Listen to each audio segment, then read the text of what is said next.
Orang yang mulutnya disobek sampai belakang, hidungnya disobek sampai belakang. Ada kuali besar yang dinyalakan api di kuali itu sehingga kepanasan. Di dalam teriak-teriak orang yang telanjang. Alam kubur adalah awal segalanya. Assalamualaikum warahmatullahi wabarakatuh. Alhamdulillah wassalatu wassalamu ala rasulillah wa ba'd. Kembali kita meringkaskan dalam kitab Al-Aqidah fi Dhawil Kitab was Sunnah karya Dr. Umar Sulaiman Ashqar tentang azab kubur yang disiasati sahih tentang berita bahwa seorang hamba apabila telah selesai dari kehidupannya maka mereka akan menuju alam baru, alam barzakh. Disitulah manusia menghadapi baik itu nikmat kubur ataupun azab kubur. Dan orang yang cerdas lah yang siap-siap untuk bertemu alam seperti ini. Utsman ibnu Affan radhiyallahu anhu pernah menangis ketika ziarah kubur. Beliau ditanya, mengapa Anda menangis ketika melihat kubur? Beliau bercerita, saya teringat bahwa alam kubur adalah awal segalanya. Apabila di alam kubur dia mendapatkan nikmat, maka setelah itu akan lebih mudah setelahnya. Adapun apabila di alam kubur mendapatkan azab, maka masa depannya akan semakin suram, itu masuk ke neraka jahanam. Mari kita mencoba membuka ringkasan hadis Rasulullah SAW tentang berbagai azab kubur dan sebabnya. Yang pertama adalah orang-orang yang di dunia kurang perhatian dalam bersuci, dalam buang air kecil, dalam suci kurang perhatian, tidak bersih. Begitu pula orang yang melakukan namimah atau adu domba. Rasulullah SAW pernah lewat sebuah kuburan dan beliau mengatakan dua orang yang disiksa karena tidak bersuci ketika buang air kecil dan juga berbuat namimah. Kemudian ada juga dosa ghulul, yaitu mengambil barang yang bukan haknya. Dulu ada seorang yang bernama Mid'am. Ketika Mid'am ini terkena panah musuh, maka para sahabat mengatakan, hani'an bil jannah, selamat dia masuk jannah. Tapi Nabi bersabda, dia di neraka, dia disiksa. Sesungguhnya syamlah, sorbanya diambil sebelum dibagi ghanimahnya menjadi pembakarnya sampai hari kiamat nanti. Maka ini juga perlu hati-hati dalam mengambil barang-barang orang lain.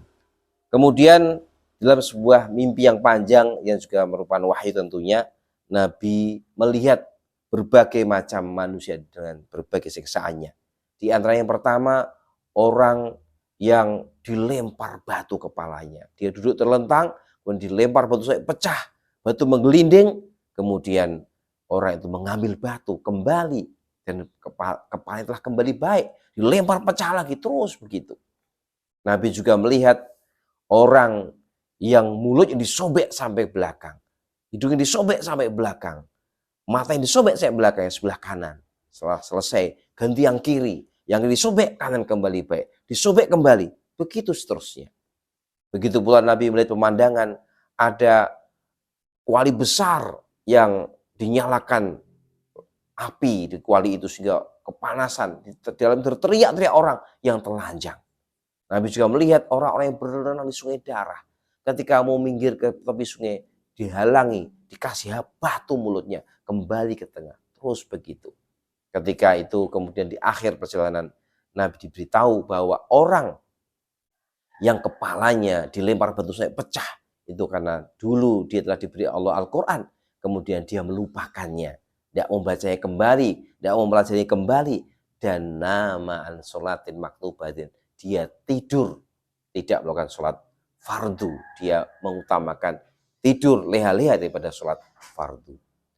Kemudian beliau melihat tadi orang yang mulutnya disobek, itulah orang yang pagi-pagi keluar, kemudian menyampaikan berita dusta, beritanya sampai ke penjuru dunia.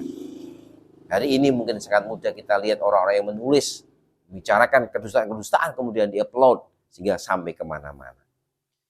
Beliau juga melihat orang yang tadi dalam kuali besar dibakar, itu ternyata adalah dosa azab bagi para pezina yang di dunia mereka selingkuh semuanya sendiri. Kemudian beliau melihat orang yang berenang di sungai darah tidak bisa menepi kecuali dikasih batu, semakin berat perutnya, itu adalah orang-orang di dunia pemakan riba. Begitulah Nabi diberitahu berbagai macam azab kubur yang dinampakkan kepada beliau. Kemudian dalam riwayat lain ketika beliau Isra Mi'raj, beliau juga melihat orang yang mukanya disobek-sobek dan kukunya sendiri yang terbuat dari tembaga. Disobek yang kanan, yang kiri disobek, yang kanan kembali baik. Disobek yang kanan, yang kiri membaik. Terus Nabi bertanya, itu siapa? Wahai malaikat, itulah orang yang di dunia suka menjatuhkan kehormatan seorang beriman. Begitu pula beliau melihat ada orang yang makan daging yang sangat busuk dan penuh dengan belatung, meninggalkan daging yang sangat enak. Ternyata dia orang yang di dunia sudah punya istri yang baik, kemudian memilih selingkuh kepada orang dengan orang lain. Begitulah gambaran-gambaran sebagian siksa kubur yang telah Nabi lihat. Maka semoga kita bisa berhati-hati betul dalam kehidupan ini, berusaha menjauhi dosa-dosa besar agar nanti kita di alam barzakh tidak mendapatkan musibah-musibah yang berat. Ala kulli hal, dosa-dosa yang menumpuk itu nanti akan Allah serupakan menjadi makhluk yang sangat mengerikan wajahnya dan sangat busuk baunya, dan akan memukuli orang terus-menerus sebagai hukuman karena dia di dunia sangat gemar berbuat dosa. Oleh karena itu, langkah yang harus kita lakukan adalah bagaimana kita berusaha untuk menguatkan khauf ilallah, khauf azabillah, kemudian beristighfar kepada Allah Subhanahu wa taala. Segera bila punya dosa-dosa segera bertobat kepada Allah Subhanahu wa taala, sehingga kita berharap ke depannya ketika Allah mencabut nyawa kita, Allah telah ridho kepada kita, Allah telah mengampuni dosa-dosa kita, dan kita bisa mati dalam husnul khatimah. Wallahu a'lam bishawab, wa barakallahu fikum, walhamdulillah, wassalamualaikum warahmatullahi wabarakatuh.